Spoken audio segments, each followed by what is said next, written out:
आज आपण एका अशा लढ्याबद्दल बोलणार आहोत ज्याने भारताचा सामाजिक इतिहासच बदलून टाकला. हो, महाडचा सत्याग्रह. आता हा फक्त पाण्यासाठी केलेला एक साधासुधा विरोध नव्हता. नाही, हा होता मानवी प्रतिष्ठेसाठी, माणुसकीसाठी दिलेला एक निर्णायक लढा. चला तर मग या संघर्षाची गाथा जरा जवळून पाहूया. आणि या संघर्षाचा आत्मा काय होता हे समजून घेण्यासाठी डॉक्टर आंबेडकरांचं हे एक वाक्यच पुरेसं आहे. ते म्हणाले होते, दलित समाजाच्या मुक्तीशिवाय आपलं स्वातंत्र्य अपूर्ण आहे. बघा, किती मोठा विचार आहे हा. स्वातंत्र्य म्हणजे फक्त राजकीय मुक्ती नाही, तर खरी आतून आलेली सामाजिक समानता. हेच तर त्यांना सांगायचं होतं. तर मग ह्या संघर्षाची ठिणगी पडली तरी कशी? म्हणजे ह्याची सुरुवात कुठून झाली हे समजून घेण्यासाठी ना आपल्याला त्या काळात थोडंसं मागे जावं लागेल. त्यावेळची सामाजिक परिस्थिती आणि स्वतः डॉक्टर आंबेडकरांना काय सहन करावं लागत होतं हे पाहणं खूप महत्वाचं आहे. डॉक्टर आंबेडकरांच्या आयुष्यात ना एक खूप मोठी आणि खरं तर खूप वेदनादायी विसंगती होती.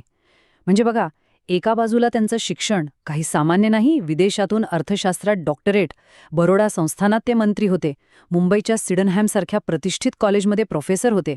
म्हणजे त्यांच्या काळातील सर्वात विद्वान लोकांपैकी एक. पण दुसरी बाजू होती अत्यंत कठू वास्तवाची, जिथे या सगळ्या विद्वत्तेला काहीच किंमत नव्हती.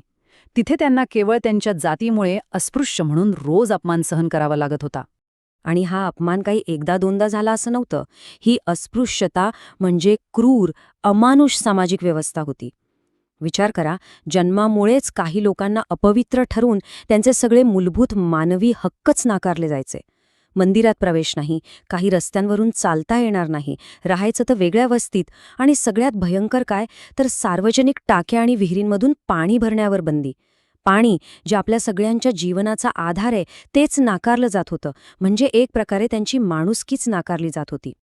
आता अशा परिस्थितीत एवढं शिक्षण आणि एवढी क्षमता असूनही डॉक्टर आंबेडकरांसमोर एक मोठा प्रश्न होता की आता पुढे करायचं तरी काय. त्यांच्यासमोर ना अगदी दोन स्पष्ट मार्ग होते.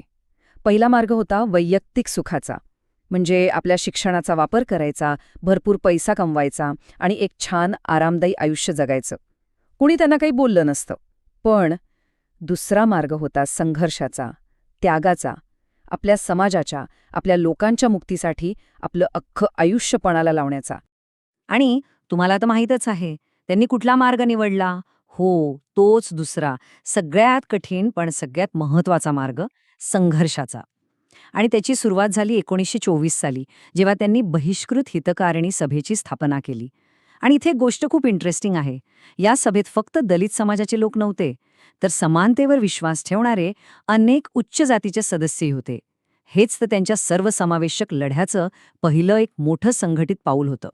आणि या संघर्षाच्या वाटेवर मग एक असं ठिकाण समोर आलं जे या संपूर्ण ऐतिहासिक लढ्याचं केंद्रबिंदू ठरणार होतं.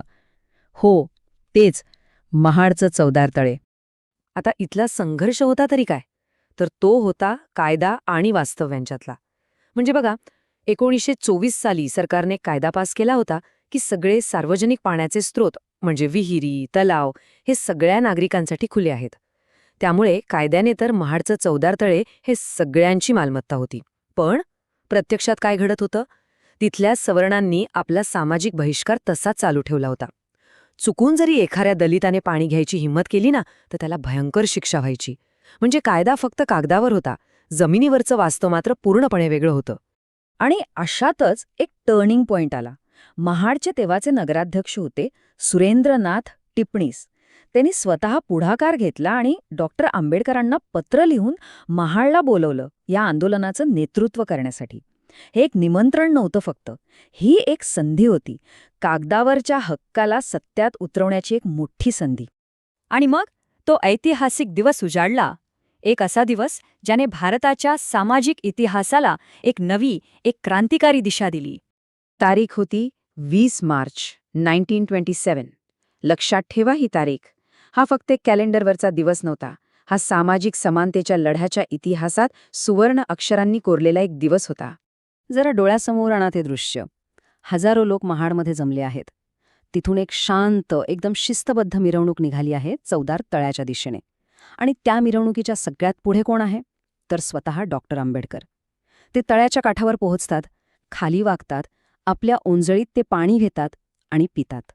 बस, तो एक क्षण आणि शतकानुशतकांची गुलामीची बेडी जणू काही तुटून पडते. त्यांच्या पाठोपाठ मग शेकडो दलित पुढे येतात आणि तेच पाणी पिऊन आपला गमावलेला मानवी हक्क परत मिळवतात. आणि एक गोष्ट इथे आवर्जून लक्षात घ्यायला हवी. हा होता एक सत्याग्रह, म्हणजे सत्यासाठी केलेला आग्रह. हा काही दंगा, तोडफोड किंवा हिंसाचार नव्हता. अजिबात नाही.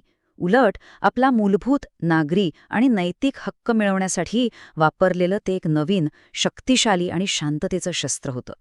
पूर्णपणे अहिंसक, पूर्णपणे शिस्तबद्ध. या लढ्याने नागरी हक्कांसाठी कसं लढायचं याचा एक नवा आदर्शच घालून दिला. पण मग या घटनेचा परिणाम फक्त पाणी मिळवण्यापुरता होता का? नाही.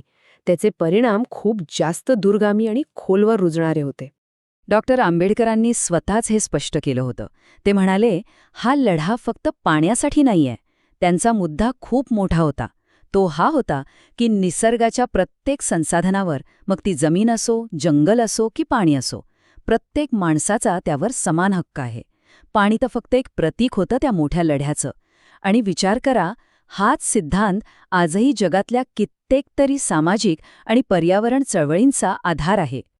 तर मग ह्या सत्याग्रहाने नक्की काय मिळवलं? खूप काही. एकतर भारतात दलित नेत्याच्या नेतृत्वाखाली झालेलं हे पहिलं मोठं जनआंदोलन होतं. दुसरं, यामुळे दलित समाजात एक नवी ऊर्जा, एक नवा आत्मसन्मान जागा झाला. तिसरं, दलित प्रश्न हा पहिल्यांदाच देशाच्या राजकारणाच्या केंद्रस्थानी आला. आणि सगळ्यात महत्त्वाचं, ह्या सत्याग्रहाने फक्त हक्क मिळवून दिले नाहीत, तर ते हक्क शांततेच्या मार्गाने एकत्र येऊन कसे मिळवायचे ह्याचा एक नवा, एक शक्तिशाली मार्ग संपूर्ण देशाला दाखवला. आज बघा, या घटनेला जवळजवळ 100 वर्ष होत आली आहेत. पण बाबासाहेबांनी जो लढा तेव्हा सुरू केला होता, तो आजही तितकाच महत्त्वाचा वाटतो. आणि म्हणूनच जाता जाता एक प्रश्न मागे उरतोच. आज, इतक्या वर्षानंतर खरंच आपल्या नैसर्गिक संसाधनांवर, म्हणजे पाणी, जमीन, जंगल, यावर प्रत्येकाचा हक्क तितकाच सुरक्षित आहे?